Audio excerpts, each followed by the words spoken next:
जाता है, परंतु कटु वचन से क्रोध भड़क उठता है। एक बार और पढ़ेंगे।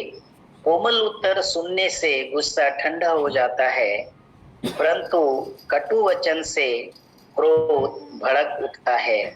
परमेश्वर अपने वचन के पढ़े जाने और सुने जाने पर आशीष देवे। आमीन। प्रार्थना करेंगे। छोटा सा धन्यवाद प्रेमी परमेश्वर पिता, प्रभु यीशु मसीह, पवित्र आत्मा, इस वचन के लिए प्रभु, आज की शाम के लिए, इस गूगल मीट में जुड़े हुए सभी तेरे दास दासी लोग जो अलग अलग राज्य से, शहर से अपने अपने स्थानों में हैं, प्रभु जी मैं अपने आप को भी तेरे हाथों में देते हैं, तेरे लहू में छिपाते। पवित्र आत्मा इस वचन की बातों को समझने के लिए, समझाने के लिए प्रभु जी प्रकाशन दिए। पवित्र आत्मा लीड करे, ताकि कुछ बात प्रभु जो हमारे जीवन के लिए आवश्यक है प्रभु, हम उसको सुने, सीखें और अपने दैनिक जीवन में उसको लागू करें। हाँ परमेश्वर पिता, प्रभु यीशु मसीह, आपने यह वचन आज की शाम दिया, महिमा आदर आपको मिले। यीशु के नाम से इस दुआ को मांगते दया से सुन और ग्रहण करें। आमीन। आमीन।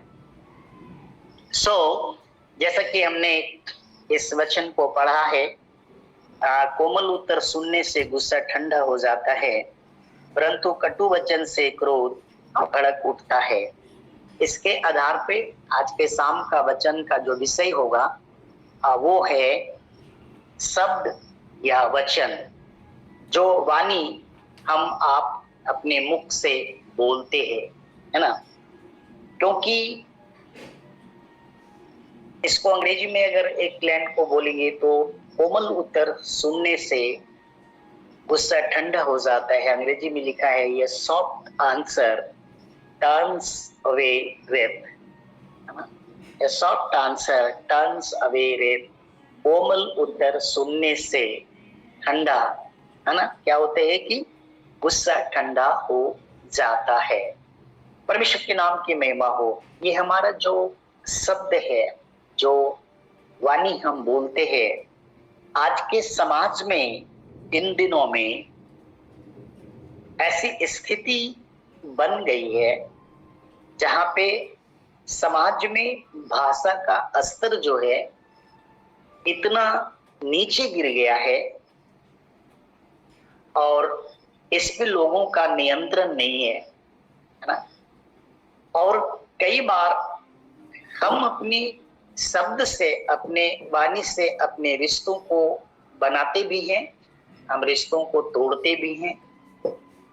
इसलिए नीति वचन का लेखक परमेश्वर का दास राजा सुलेमान अपने जीवन के उन सभी अनुभवों को लेकर के आज की शाम हम सबों के जीवन के लिए यह वचन से बातचीत करता है। क्योंकि कोई भी वचन जो 2000, 3000, 3500, 4000 वर्ष पहले लिखे गए, वो उस समय एक दृष्टांत थी, लेकिन वर्तमान में हम और आप जो जीवित हैं, परमेश्वर का वचन पहला कुरिन्थियों 10वां अध्याय के 11 पद में ऐसा लिखा हुआ है। देखिए, कोई भी वचन जो अपने समय में लिखा गया है, उसका वर्तमान में हमारे जीवन से क्या संबंध है।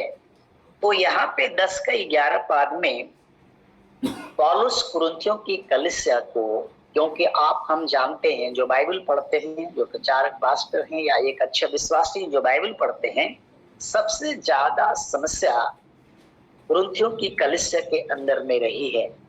और इसलिए पौलुस क्या करता है, कुरिन्थियों की कलीसिया को, मंडली को इस्राएल के इतिहास से चेतावनी देते हुए वर्तमान समय के लोगों को यहाँ पे चिताता है और कहता है ये सारी बातें जो 10 अध्याय, पहला कुरिन्थियों 10 अध्याय का 1 से लेकर 13 तक पढ़ेंगे, तो क्या कुछ उनके पूर्वजों ने किया है और इस्राएलियों ने किया है, कैसे परमेश्वर का प्रकोप उनके ऊपर बढ़ता है, किस तरह से नाश हुए हैं।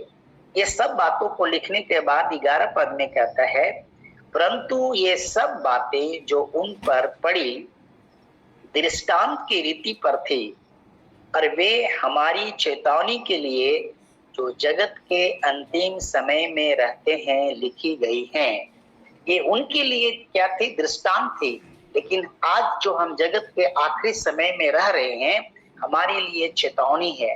क्या चेतावनी है? जो वचन मैंने आपके सामने में लिया है, बस शब्द या वाणी के ऊपर में, है ना। सो सुलेमान यहाँ कहते, कोमल उत्तर सुनने से गुस्सा ठंडा हो जाता है, पर कटु वचन से क्रोध भड़क उठता है। हम और आप अपने घर परिवार में प्रैक्टिकल इन बातों को देखते हैं। अगर दो व्यक्ति के बीच में संवाद हो रही है, कटु वचन का प्रयोग वहां पे हो रहा है, गुस्सा हो रहा है, क्रोध हो रहे, किसी भी बात को लेके हर घर में ऐसी होती है। लेकिन अगर दोनों तरफ से बातें बोलते चले जाते हैं और उधर से भी, सामने से भी, और फिर अपने आप को भी, तो समस्याएं बढ़ती चली जाती है। लेकिन दो व्यक्ति में अगर एक जन खामोश है और फिर वहां से हट गया या अपने आप को